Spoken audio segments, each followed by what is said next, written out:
Well, hello, everybody. We are very excited today. We've got Beth Christo. She's from Century 21 Beggins in Tampa, Florida. How are you today? Just fine. How are you doing, Doug? I'm doing fantastic. You know, I'm very excited coming to Tampa in March 24th. And tell us a little bit about this event that we're going to have. Well, we're very excited as well. We're having you here to speak to the Greater Tampa Association of REALTORS through the Professional Development Committee. We're having two programs. Your first program in the morning will be for the brokers and managers. And from what I understand, you're going to tell them how to build value in their offices and businesses. And the afternoon program is going to be for the realtors, and we're all very excited. Well, thank you. You know, we're taking a look at the first program that we're going to do, how to build value within the organization without really spending any money, is going to be a lot of fun. You know, I think that yourself being a broker, you know, you've kind of seen that you have to cut back on the budget, especially if you're not pulling in the same number of transactions, right? Definitely, and realtors are always looking for a less expensive, more effective way to advertise. Yeah, absolutely. And, you know, what's interesting is, you know, we sometimes we see technology as the immediate solution. Oh, if I just have this one piece of technology, it'll solve all my problems.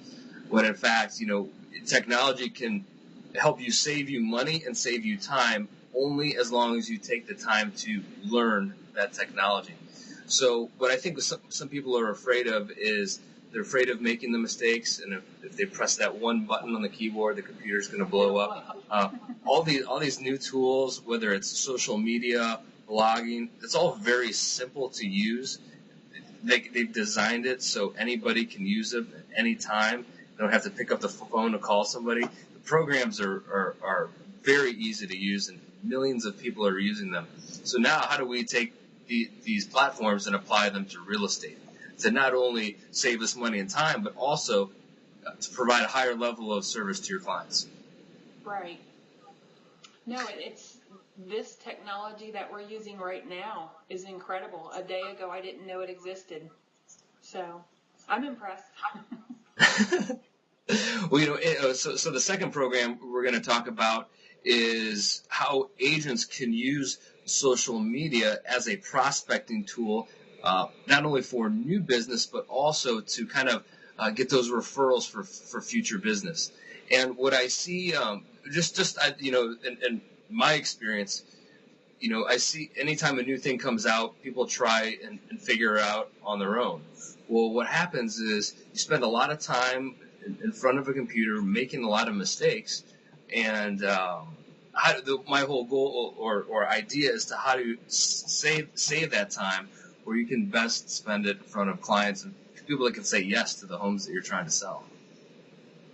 That's excellent, and like I said, we're looking forward to it because everyone has in the past spent too much money on a marketing campaign that didn't work, didn't bring the results that they want. So this will be welcome information. You know, it's exciting. I guess from a broker's standpoint, what are some other challenges you're having besides the budget? Well, I think one of the big ones is that because of the economy, a lot of companies are coming out with these special programs that are going to help you be a successful realtor, marketing programs, mailing, flyers, and all of those have been kind of worn out. They're not anything new, and that paper just goes in the trash a lot of times. So it's very expensive and not very effective. Mm-hmm. And, you know, when you take a look at forms of marketing, advertising, communication, I know that many of us still rely on print to distribute information. And then kind of the graduated from the print newsletter is to say, well, hey, now that I've got email, why not create an email newsletter?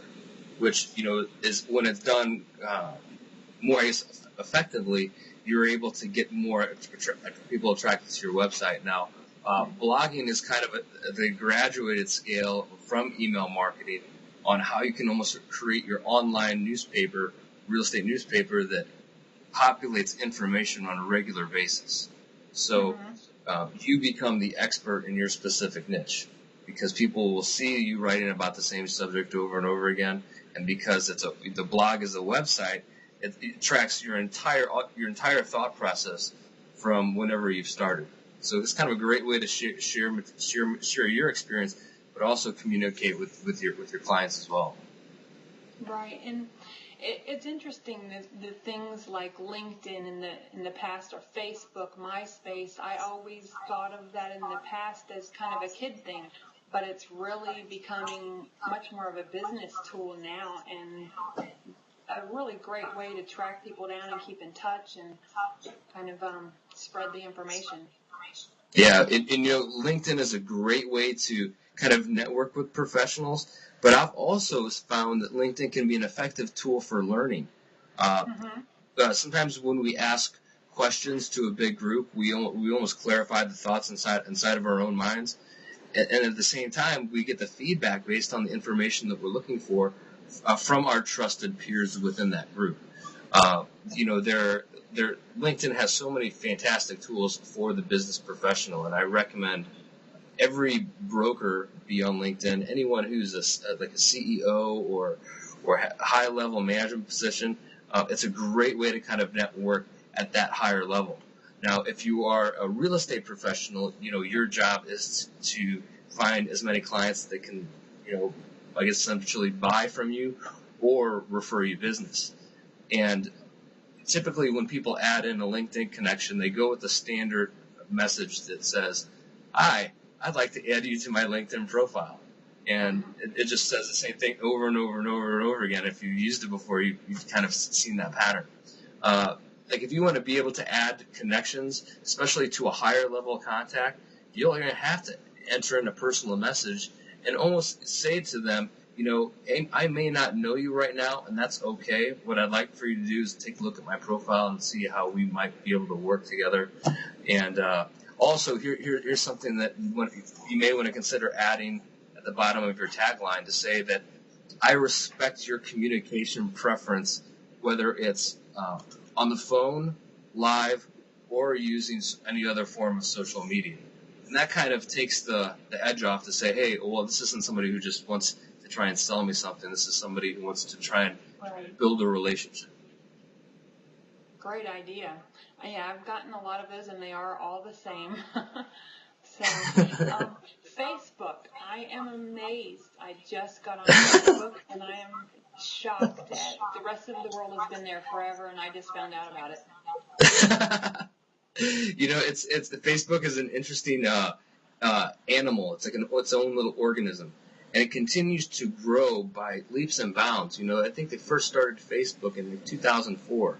It was a college project for one of the students there, and now it's gone into the professional world where people are sharing seminars live. Obama has a Facebook profile, so it seems like more and more people are being able to express themselves by sharing videos, photos, and so forth, and kind of the thoughts that are going through their minds. So there's a right way to use Facebook, and there's a wrong way to use Facebook when it comes to with business. And you almost have to make a decision on how you want to use Facebook as a tool, not necessarily a program to have a lot of fun at, but how to use it as a tool to communicate with your clients of maybe new properties, or not necessarily new properties all the time, but information that they can use in their local marketplace. And let's just say there's ways to do it, and then there's better ways to do it. The whole goal of you coming to this class is figuring out, well, how am I going to save more time to where I'm more effective and be able to get more sales as a result of using Facebook as a tool. Where do you suggest people start? Let's say they've never been on LinkedIn. They don't even know about Facebook. Where would someone who's a beginner start? No, thank you so much for asking that. The first way to start is come to Tampa on March 24th. We'll be there all day. We're going to have some great information. We definitely look forward to seeing you there. You can visit the website that I've got prepared for this. It's at www.dougdevitre.com. devitre.com, Devitre, and I'll have more information